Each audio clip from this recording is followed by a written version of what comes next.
Simulan po natin dito, etong pagpapalit ng liderato sa Senado. Dito ako excited talaga. Alam nyo, matagal na nating sinasabi ito. Matagal na nating kinakalampag yung mga senador. Galaw-galaw, palitan nyo na si Tito Soto. Meron akong nabalitaan na wala sa balita. Wala sa news na ito. Mamaya sabihin natin. Okay. Sige, nitong weekend lang umugong ang bali-balita ng posibilidad ng pagpapalit ng liderato muli dito sa Senado. Kaya nakausap ko kanina si Senate President Tito Soto at tinanong ko siya tungkol dyan. At anya, wala naman daw kumakausap sa kanyang mga senador o kahit sino mang senador na nagsasabing gusto siyang patalsikin o pababain sa pwesto. Gayunman, aminado ang leader ng Senado na si Senate President Soto na posibleng may ilang mga senador na hindi gusto o may hindi masaya sa kanyang liderato. At ano ba ang Ito pag-usapan natin dyan.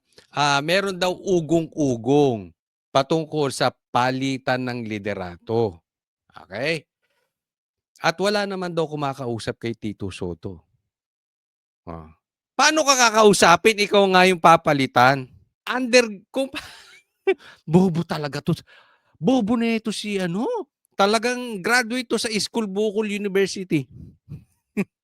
Tapos nagpipiling abogado.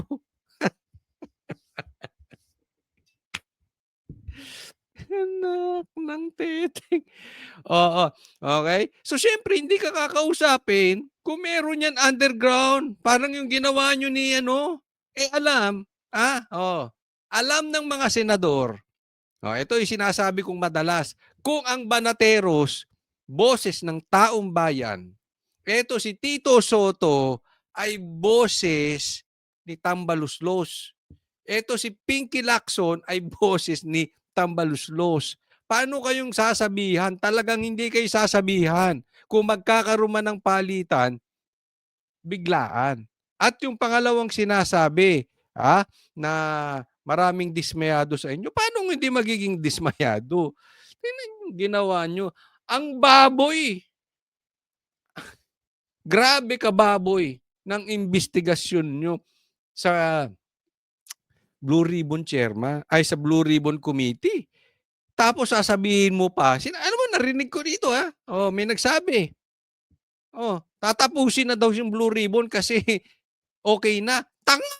Tanga lang ang magsasabi noon, hindi siya tanga, matalino ito. Tanga lang ang magsasabing sasang-ayon doon. Alam nyo kung bakit?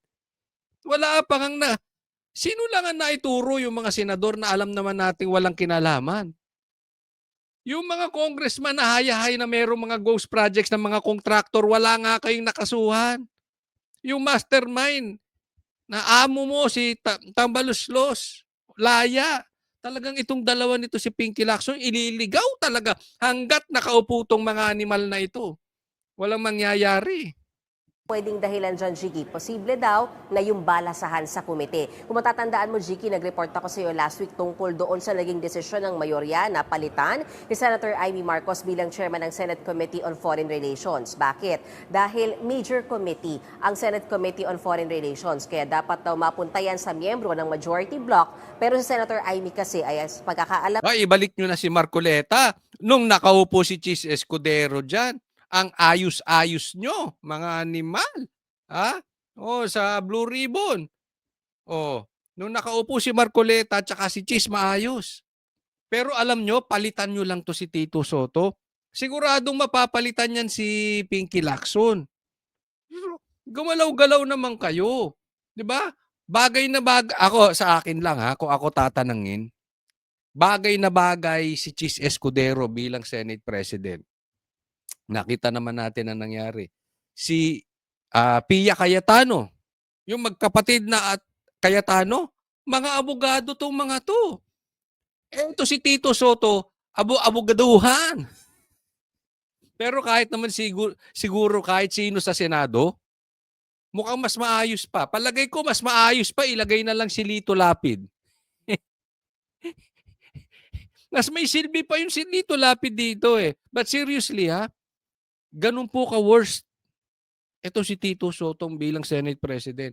Kaya yung mga the likes of Lito Lapid pwede na no? Pero kung gusto talaga natin yung mga maayos, yung mga abogado, yung mga Yung ba binanggit ko sa inyo, yun ang dapat ilagay dito.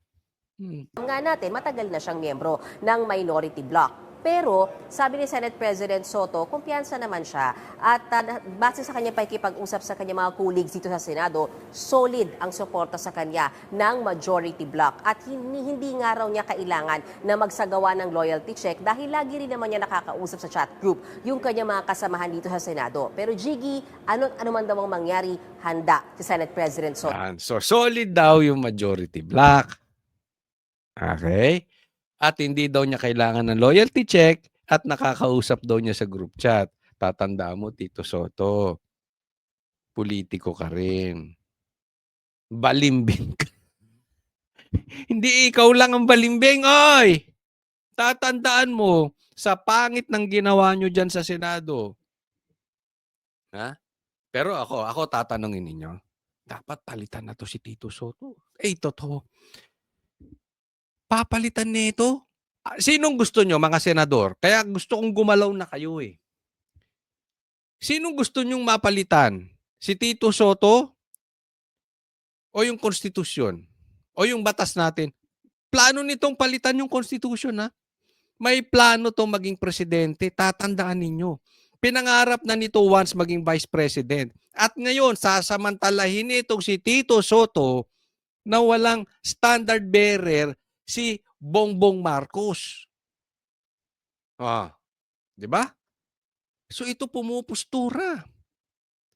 Pumupustura to, pumupustura si Risa, pumupustura si Torre, pumupustura na rin si John Vic. Marami nang sumisip-sip sa Pangulo para isa po ito. Pero alam nila hindi nila kakayanin si Sara. Anong gagawin nito? Sabi ko nga sa inyo, boses to ni Tambi. Anong ginawa ni Tambi noon? PI. Lintik na PI yan. Alam mo si PRRD? Nung personal naming nakausap, personal to galing mismo sa bibig niya. Kausap namin 3 banatero, si Banat Bay, ako, tsaka si Boss Dada. Galit na galit siya sa PI na yan. Ngayon, nagmimistulang boses ni Tambaluslos. Gusto na rin palitan ng batas. Wag tayong papayag. Payag ba kayo eto maging Prime Minister? Alam niya hindi niya kayang talunin si Sara kaya gustong pumustura nito animal. Ano tayo? Ngayon na nga lang nagkaloko-loko na yung investigasyon sa Blue Ribbon. Ano pang mangyayari pag ito naging Prime Minister? Magkakaloko-loko talaga tayo dito. Ay, mga senador, kilos-kilos. Pero may nadidinig ako. Mamaya ko kwento natin, ha? Pakinggan natin ang bahagi ng kanyang pahayag. Kung tatanungin mo ako, ano bang iniisip ko na maaaring hindi natutuwa ang ilan sa mga kasama, ha? Baka dahil mahigpit ako.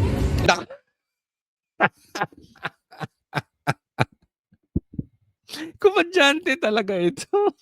Hindi mo pa rin iniwan yung Itbulaga ni Mal. Kaya daw maraming nadidismaya sa kanya dahil mahigpit siya. Hinigpitan mo, ang gago, hinigpitan mo yung ebidensyang itinuturo si Tambaluslos. Hinigpitan mo yung Blue Ribbon, yung committee nyo dyan, nang hindi maituro yung mastermind na si Tambaluslos saka si Bongbong Marcos. Hindi dahil mahigpit ka. Ako mo ito, komedyante talaga. Mahigpit ako sa insertion sa budget. Pero may mahigpit pero sa insertion sa budget. Ay, makapag-Pepsi na nga, maka-insert. Ako'y, saan na ba yung Pepsi ko rito? Hindi nyo ako nilagyan ng Pepsi. Pambira, paano ako maka-vlog na ito ba? Hindi tuloy maka-insert. Sige, tuloy na tayo. Ramdam SP na hindi masaya sa liderato ninyo? Hindi, wala naman. Wala naman nakakarating sa akin.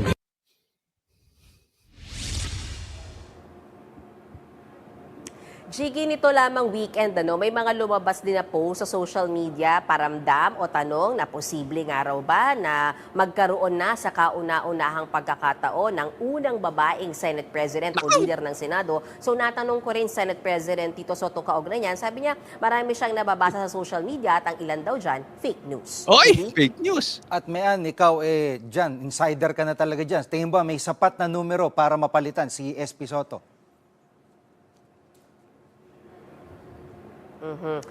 Na-interview namin Fake news daw na merong papalit na babaeng Senate President. So tinatanong yung reporter, ano ba talaga ang ugong-ugong sa loob?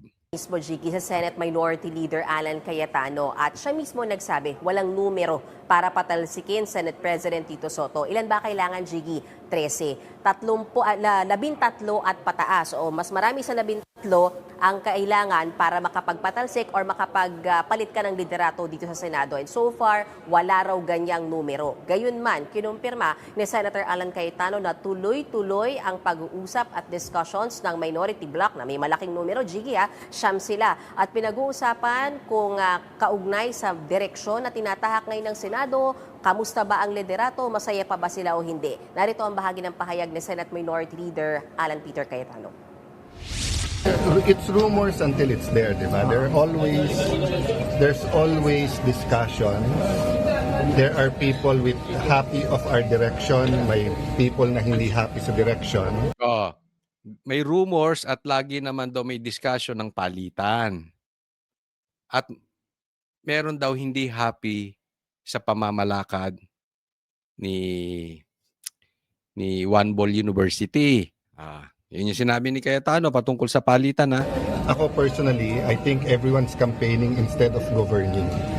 So it's really, do you get 13 people of like minds? But as of today, wala pa yung 13 na yan or yung 13 hindi present. Yan. So wala pa raw silang numero. Pero may bubulong ako, wag niyong ipagkakalat. Secret lang natin. Kasi may sinabi sa akin yung bubwit, kaya hindi ko na isisigaw. Bulong lang. Bulong. Okay lang bulong.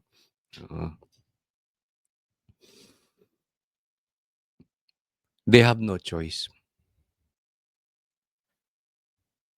Ang nakarating sa akin, wala na daw silang choice. Kung hindi, palitan si Tito Soto. Kung totoo man yung source ko, that I don't know. Pero masasabi ko sa inyo, narinig ko to. At pag nangyari, baka sabihin ninyo, tsamba. Lalong-lalo na, nababo yung investigasyon. Lalong-lalo na, kung makakapasok yung impeachment ni Bongbong, kailangan hawakan ang Senate nang hindi harangan nitong si Tito Soto. So ako nakikiusap, kung tama man yung nadinig natin, maraming salamat naman. Kasi alam nyo po, ang tagal ng inaantay ng Pilipino yan. Ang tagal na po. No? Sa katunayan, wala na nga nag-aantay ng Blue Ribbon hearing. Ang inaantay ng mga Pilipino, mapalitan yung dalawa, si Tito at saka si Lacson. So sana yung nadinig ko ay tumama.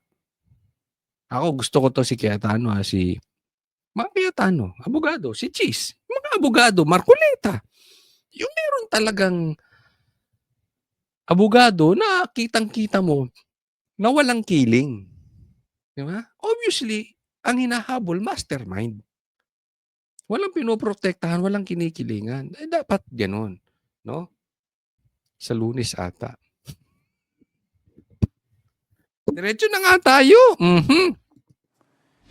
Yung ibang mga senador, anong reaksyon dito sa usaping ito?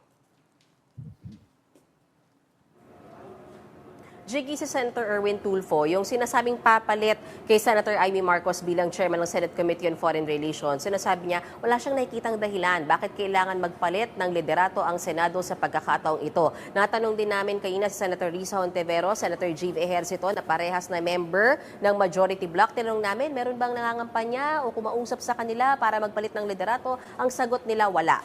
Wala daw si Eric Silvester, wala daw si JB tsaka si Risa. Kung magkakaroon ng palitan, they know kung sino ang dapat kausapin.